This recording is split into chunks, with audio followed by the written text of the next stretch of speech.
bienvenidos a esta nueva emisión especial de Sin Filtros. Hoy vamos a hablar sobre España, sobre el nuevo gobierno, esa tercera investidura de Pedro Sánchez y también todos los movimientos que hay para golpear la estructura del Estado, para golpear a España, para dividirla en pedazos. Vamos a hablar con un experto. Antes de darle la bienvenida, quiero saludar a toda la gente que hasta ahora se une a nuestras diversas plataformas. Un saludo muy especial a nuestros amigos de Distrito TV en España, al igual que a todos los miembros de nuestra cuenta de patreon.com/Venezuela Política, Realidades Sin Filtros, y de nuestro canal de YouTube en Sin Filtros, sin censura, al igual que a todos los miembros y suscriptores de nuestra cuenta y nuestro canal de Rumble, y por supuesto que a todos los miembros de nuestras redes sociales, a nuestros seguidores. Mil gracias al equipo de Llaves Azules que hacen posible esta emisión. Vamos a darle la bienvenida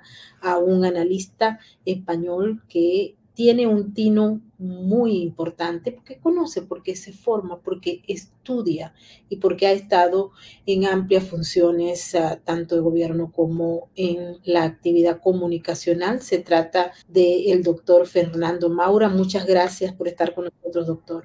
Gracias a ustedes. El tema de España nos duele. Recién acabamos de estar allá en Madrid y fuimos a la calle Ferraz. Estuvimos viendo lo que está pasando sin ningún tipo de sesgo, y observamos que España va en muy mal camino, pero quisiera que usted, que es experto, nos pueda explicar a la gente que está fuera de España qué es lo que está realmente pasando allá con esta llegada nuevamente a la investidura de Pedro Sánchez y todos estos acuerdos con unas personas que se supone violaron la ley y la institucionalidad. Adelante. Bien, digamos que España sale de la dictadura de Franco, que fallece en el mes de noviembre de 1975, con una situación que yo siempre he definido como una suma de debilidades.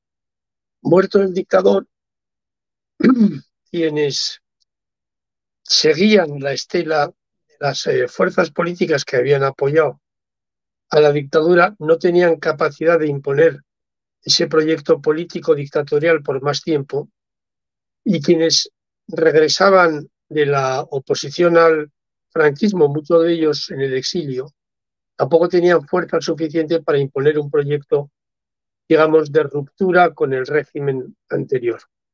Y esa suma de debilidades, unida al liderazgo del rey Juan Carlos I, produce una fórmula que se conoce como la transición democrática española, y que se basa en el consenso entre esas dos instancias políticas, entre aquel gobierno que sale de las fuerzas políticas que apoyaban al franquismo y aquella oposición democrática al franquismo.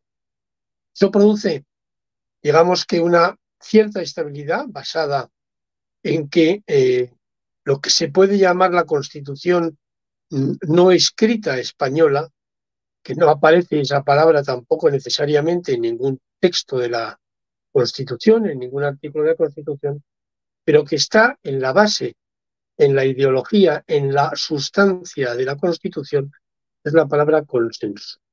De manera que cosas que quiere hacer una de las fuerzas políticas después, si se sitúe a la derecha o a la izquierda, son muy importantes y tienen una trascendencia, tiene que recurrir a la otra parte, o debe recurrir a la otra parte, para llegar a acuerdos y que se pueda, digamos, que producir una decisión política determinada.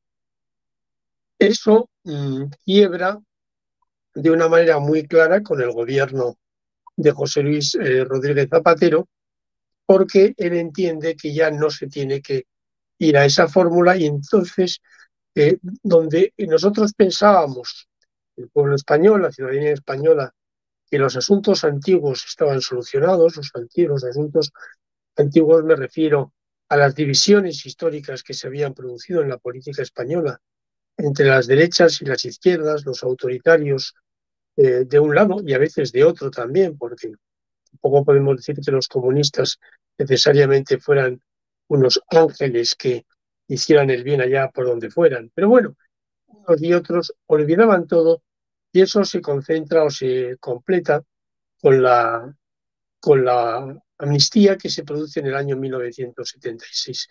Es interesante recordar que esa amnistía, esa ley de amnistía que es previa a la Constitución española, es del año 78, perdón, he dicho 76, pero es el 77. La ley de amnistía, la Constitución es de 1978, la amnistía es previa a la Constitución, carece de exposición de motivos. La exposición de motivos de esta amnistía que nos presentan hoy en día es prácticamente mayor, superior en cuanto a su extensión que el propio articulado, de manera que pretende una justificación que, bueno, dime, dice el refrán español, de qué presumes y te diré de qué careces, ¿no? Eso es lo que hay, ¿no?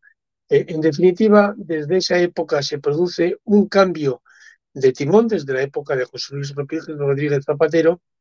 Hay un lapso de paréntesis con los gobiernos de Rajoy, que son gobiernos técnicos, gobiernos básicamente de gestión, burocráticas, que no emprenden, a pesar de que él tiene mayoría absoluta, ningún tipo de reforma de la situación política española, de acomodación de la política y de la realidad española a los tiempos que estábamos ya viviendo, y entramos en la etapa de Pedro Sánchez, que digamos que es la posición de José Luis Rodríguez Zapatero corregida y aumentada. Entonces, donde él hacía un deslizamiento hacia la, digamos que, ruptura del consenso constitucional, él lo que hace es conducir a media España hacia un abismo, y si no vale este ejemplo, podríamos decir, en las mismas palabras que pronunció Sánchez en el debate de investidura, a crear un muro entre una España y la otra. Desde Antonio Machado, cuando decía, españolito que vienes al mundo, te guarde Dios, una de las dos Españas ha del arte el corazón, pues estamos construyendo de nuevo las dos Españas, la están construyendo. Y ahora hay una reacción en contra del Partido Socialista, de la gente que no quiere aceptar este planteamiento, que sale a protestar a la sede de Ferraz, que se manifiesta de una manera multitudinaria, como ocurrió el sábado pasado en Madrid. En definitiva, una actitud en la que la polarización política española es tan intensa que empieza ya a permear en la conducta cotidiana de los españoles, de manera que ya empezamos a notar que amigos que lo eran, que familias que estaban unidas, empiezan a encontrar puntos de disensión que yo no quisiera que fueran irrecuperables.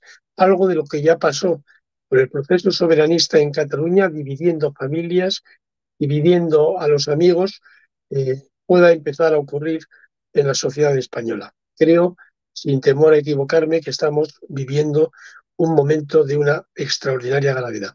Ahora, doctor Fernando, ¿cómo hace la institucionalidad, cómo los españoles para hacerle frente a esto? La sociedad civil, hay gente, mayorías, que están ahí afuera diciendo que no están de acuerdo, pero ¿cómo puede hacerse frente desde el punto de vista institucional para que Pedro Sánchez y estos individuos no se salgan con la suya? Digamos que la oposición democrática está haciendo uso de todos los procedimientos, o por lo menos dice que va a hacer uso de todos los procedimientos que tiene a su alcance. En primer lugar, hay que decir que se ha producido la investidura de acuerdo con el trámite constitucional. Los pactos que ha hecho Sánchez pueden ser de una extraordinaria gravedad y un error político mayúsculo, pero digamos que desde el punto de vista político institucional no se les puede oponer, desde el punto de vista institucional, desde el punto de vista político sí, ningún tipo de reparo. Lo que sí hay es ese atentado a lo que significa no solamente la posición del consenso entre esas dos fuerzas políticas y entre los españoles, la forma de dilucidar los problemas, es que además con la aprobación, cuando se produzca, de la ley de amnistía, dictada además por los propios beneficiados por esa amnistía, pues va a suponer simplemente una quiebra moral de primer orden. Porque si unos señores pueden dictar una determinada ley que les absuelve, que les amnistía, que significa no tanto que les indulta, que se hace, se produce el olvido del delito que ellos han cometido como si no hubiera existido, entramos en una dinámica muy perversa, muy difícil, en la que prácticamente eh, entramos o por lo menos bordeamos lo que puede ser la ley de la selva. ¿Qué se puede hacer? Pues cuando se apruebe la ley de amnistía, cuando sea un texto legal, los jueces que la tengan que aplicar apelarán en muchos casos al Tribunal Constitucional. El Tribunal Supremo seguramente hará un recurso al Tribunal de Justicia de la Unión Europea, que es el único que tiene capacidad para parar la tramitación o la ejecución de esa ley de amnistía cuando se apruebe, y bueno, la gente común manifestándose por la calle. El Senado, a través de la mayoría que tiene el Partido Popular, va a hacer todo lo difícil posible la tramitación de la ley, con lo cual esta ley que se esté discutiendo en los próximos días no se aprobará, se calcula, hasta el mes de mayo del año que viene. Y mientras tanto, pues las instituciones europeas harán todo lo posible por velar también por la adecuación al Estado de Derecho y a los valores de la Unión Europea de todo esto. Aunque todo lo que yo digo se va a poner en marcha, creo que es muy difícil, honestamente lo digo, que se pueda parar el proceso de esta ley de amnistía. Y en ese caso quisiera que lo explicara porque hay mucha gente que está esperando que, por ejemplo, o el rey haga algo, cosa que nosotros no creemos, o dependen única y exclusivamente de la decisión, como usted bien lo ha explicado, de Europa. Pero cuando se permite ejecutar este tipo de acción y llevar a una impunidad dictada por el mismo gobierno para la gente que ha cometido delito, estaríamos hablando de la apertura de la puerta a cualquier acción que vaya en contra de España porque se sabe que no va a ser catalogada como delito, o si es delito no lo van a pagar y van a poner siempre la jurisprudencia de este caso en particular. Entonces, ¿España estaría condenada o sería muy radical decir eso? Porque uno desde afuera observa el proceso y consigue muchas similitudes con estados y sociedades fracasadas que hoy en día están prácticamente combinadas para actuar con el crimen organizado transnacional. Y pongo el ejemplo de Venezuela. Yo siempre he escuchado con mucha atención a mis amigos venezolanos que están en España, porque me dicen, no, nosotros cuando empezó el proceso en Venezuela decíamos, esto no va a ocurrir en Venezuela, es imposible, este es un país muy fuerte, muy sólido, tiene unas instituciones que preservan y garantizan las libertades democráticas, esto no va a ocurrir en Venezuela. Y cuando estos amigos han observado el proceso que se está produciendo en España, me dicen, esto mismo decíamos nosotros cuando veíamos la deriva que se estaba produciendo en Venezuela, y creemos que esto puede ocurrir también en España. Yo creo que la gran diferencia entre Venezuela y España ni son las instituciones ni la solidez democrática, sino el hecho de que nosotros estamos en Europa. Estamos en Europa significa que además estamos en el euro, que la moneda común significa un espacio de solidaridad y un espacio de implicación de las políticas que se hacen en un país respecto de otro. Ya sé que estoy hablando desde el plano económico y no desde el plano político.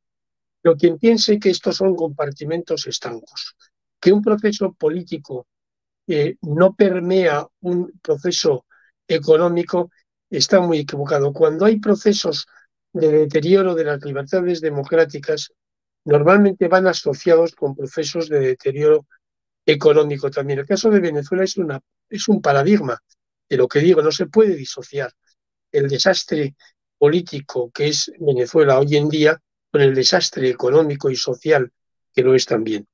En la medida en que entremos en una lectura en la que, por poner un ejemplo, el gobierno que se ha formado esta mañana es un gobierno que está hecho sobre la base de admitir demandas presupuestarias que ya en este momento el gobierno español no puede satisfacer. El gobierno español tiene que acometer una reducción del déficit que puede estar, nunca se sabe, porque al final las estadísticas pueden estar mal hechas o pueden decir cosas distintas de la realidad, pero tiene que reducir a lo mejor 2 puntos de PIB de déficit y, sin embargo, la propia política que va a generar este gobierno debe traducirse en medidas económicas que incrementen el volumen del gasto.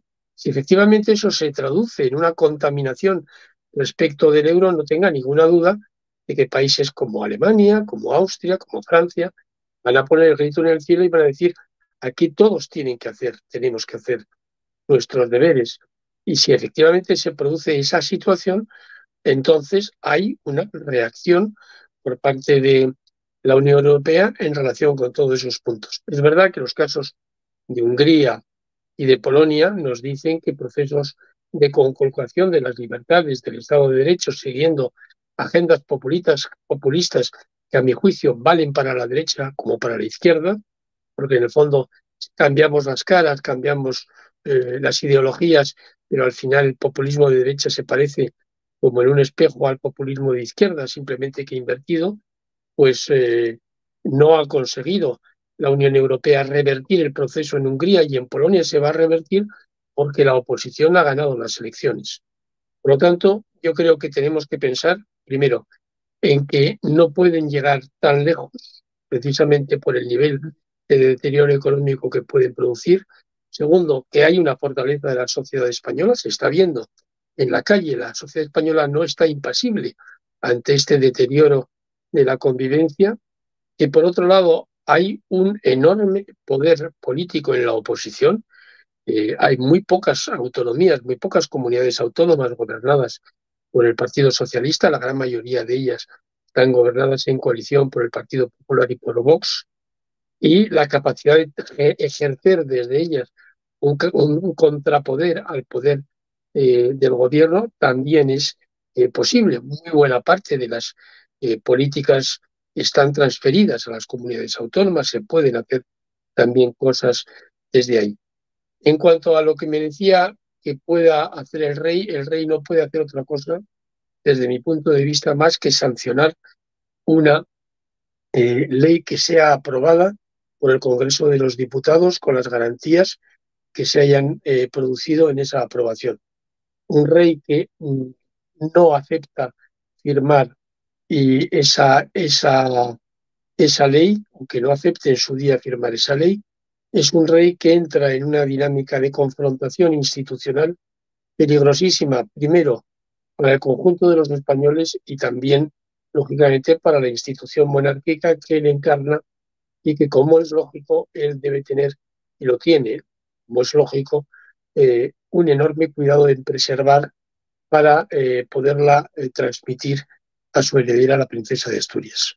¿Cuál es la razón que a su juicio impera al momento de que España tome una decisión que lo lleve, por ejemplo, hacia ese modelo en el que un Pedro Sánchez, que estaba absolutamente desprestigiado en una parte de la población, vuelva a quedar en el poder y esta vez establezca este tipo de relaciones y de acuerdos con gente que rompió la institucionalidad o intentó romper la institucionalidad? ¿Es un asunto cultural que los españoles voten en mayoría hacia el socialismo o es una herencia histórica a raíz de lo ocurrido con Franco? Es difícil entender por qué España vota a favor, por ejemplo, de estos individuos. Mire, hay que decir que al final no hay una razón, hay varias razones.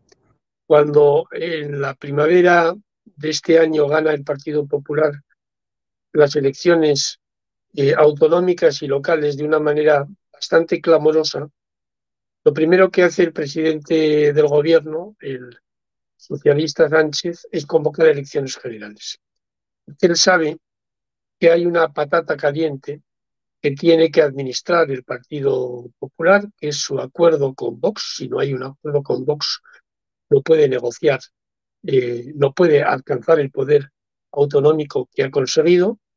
Y entonces dice, bueno, vamos a situar al PP ante esta responsabilidad de negociar con Vox. Y como va a tener que negociar con Vox, vamos a utilizar el argumento diciendo que hay una unión de la derecha y de la extrema derecha en España. Y a mi juicio hay un error por parte del Partido Popular, porque en primer lugar el Partido Popular no tendría que haber diferido tanto tiempo el acuerdo con Vox en determinadas comunidades autónomas. La primera decisión que toma el Partido Popular es encargar la formación de los gobiernos autonómicos a los partidos autonómicos del Partido Popular, al Partido Popular en Castilla y León, en Castilla-La Mancha, bueno, pues en Aragón, en Murcia, y entonces cada una de esas patatas se le va calentando excesivamente.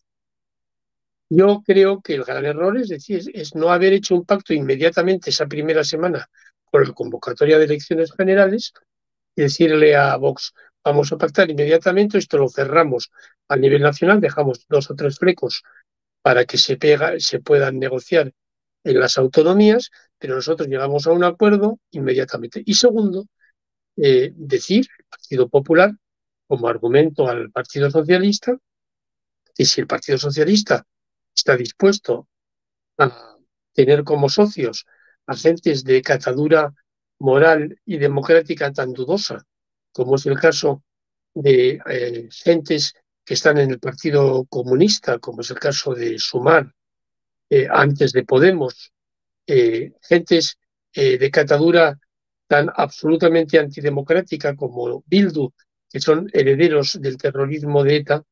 ¿Cómo puedo yo admitir conceptualmente, digo como mensaje del Partido Popular, que tú puedas decirme que yo pacto con la extrema derecha cuando Vox es un partido que quiere reformar la Constitución, pero por las vías democráticas?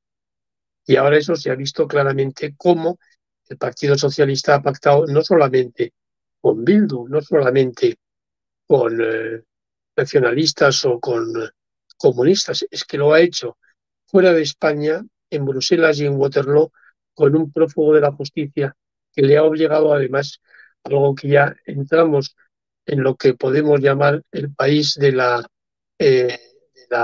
chirigota, que es tener un relator internacional que sea el que valide los acuerdos y analice los acuerdos que están llevando, que se puedan llegar entre el Partido Socialista y el Partido del Evadido de la Justicia. ¿Cree usted que existe tiempos para que los grupos opositores puedan reconfigurarse en entregar o en proponer a los españoles un plan para ganar el gobierno en el próximo evento electoral que es? Sí, el próximo evento electoral van a ser las elecciones europeas de mayo del año que viene. Están fijadas cada 5 años, eso no hay capacidad de moverlo porque están, digamos que en el Tratado de la Unión Europea, y cada 5 años se producen esas elecciones. Son elecciones que van a ser un aviso, sin duda, al gobierno de Sánchez. Y además debo decir que el gobierno de Sánchez no tiene una vía muy fácil de desarrollo, porque, bueno, hoy se ha formado el gobierno, pero ya si sigues el debate de investidura, cada uno de los socios del gobierno les ha dicho, le han dicho al presidente del gobierno que cualquier cosa que se tenga que adoptar, de decisión que ellos deban adoptar para apoyar medidas concretas del gobierno, estarán en función del nivel de cumplimiento de de los pactos firmados que tenga a bien realizar el gobierno, con lo cual va a ser una legislatura bastante complicada también para Sánchez. Hay que decir que también hay una parte soliviantada del Partido Socialista. Bien, es cierto que son las gentes más antiguas, si quiere, más viejas, más de mayor edad del partido, pero bueno, hay incluso entre los votantes del Partido Socialista, según algunas encuestas que hemos visto, hay mayoría de gentes votantes del Partido Socialista que están en contra de la amnistía que está preparando en este momento la tramitación o que se va a tramitar en el Congreso de los Diputados. Por lo tanto, va a ser, aparte de las elecciones que vamos a tener, que no van a, digamos, que incidir en el propio gobierno como tal, pero tendrá una serie de dificultades importantes en la gestión de este gobierno. No va a ser un paseo triunfal en ningún caso. ¿Usted todavía conserva el optimismo de mantener a España unida, única? Yo creo que este es un país que aparece en la sensación de mucha gente como un país muy débil. Pero ya decía el canciller Bismarck que España es el país más fuerte de Europa porque había llevado no sé cuántos siglos, 5, 6, 7 siglos intentando destruirse a sí misma y no lo había conseguido. Yo creo que hay una fortaleza del pueblo español, hay unas instituciones que yo creo que serán capaces de afrontar esta situación, que a pesar de que la situación es extraordinariamente grave, existen elementos para la confianza como los que le digo ahora. Está Europa, está la solidez de la oposición.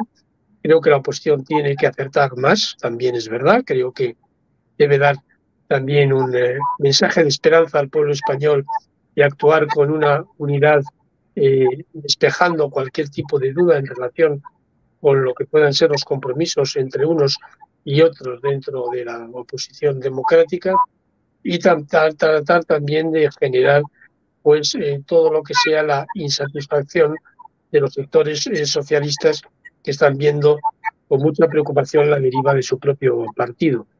Creo que en esas claves es donde tenemos que asirnos, que agarrarnos para tratar de pensar que esto con el tiempo lo podamos ir resolviendo. Así es. Bueno, estamos también acompañando a los españoles en esa visión optimista. Mil gracias por haber estado con nosotros en Sin Filtros. Gracias a ustedes. Y bueno, quiero agradecerle a toda la gente que nos ha acompañado en esta emisión sobre España. Ustedes saben que amamos España y estamos siempre pendientes de todo lo que acontece para traerle a ustedes las mejores voces de España, los mejores analistas, para que ustedes entiendan la realidad de lo que está pasando ahí adentro, y muchas veces difiere con lo que dicen los grandes medios corporativos o algunas visiones diferentes que tienen gran difusión. Nos despedimos. Quiero agradecerle a toda la gente que nos ha acompañado desde nuestras diversas plataformas. Un saludo a todos los que están participando a esta hora en el super chat de YouTube. Mil gracias por sus opiniones. Recuerden que si ustedes no se han suscrito a nuestro canal, háganlo y ayuden con la difusión de los contenidos. Nos vemos en la próxima y nos despedimos ahora sí con el mensaje de la RAC, porque recuerden que juntos salvamos vidas. Y recuerden mantenerse libres. Un abrazo. Nos vemos pronto. Por cada ser humano que nace en el mundo, nacen también 15 perros y 45 gatos. El 70% de ellos nunca tendrá un hogar. En el mundo existen hoy 500 millones de perros abandonados. Podemos cambiar esa realidad. La Red de Apoyo Canino lleva 15 años trabajando en Venezuela en su programa de esterilizaciones masivas, que a la fecha ha operado a más de 80,000 perros y gatos, evitando el nacimiento de millones en la calle. Donando al Fondo de Esterilizaciones, ayudas a evitar la superpoblación desde su causa y no solo atacar su consecuencia. Con cada animal esterilizado salvamos miles de vidas. Conócenos. Síguenos. Vamos, únete a la RAC. Juntos salvamos vidas.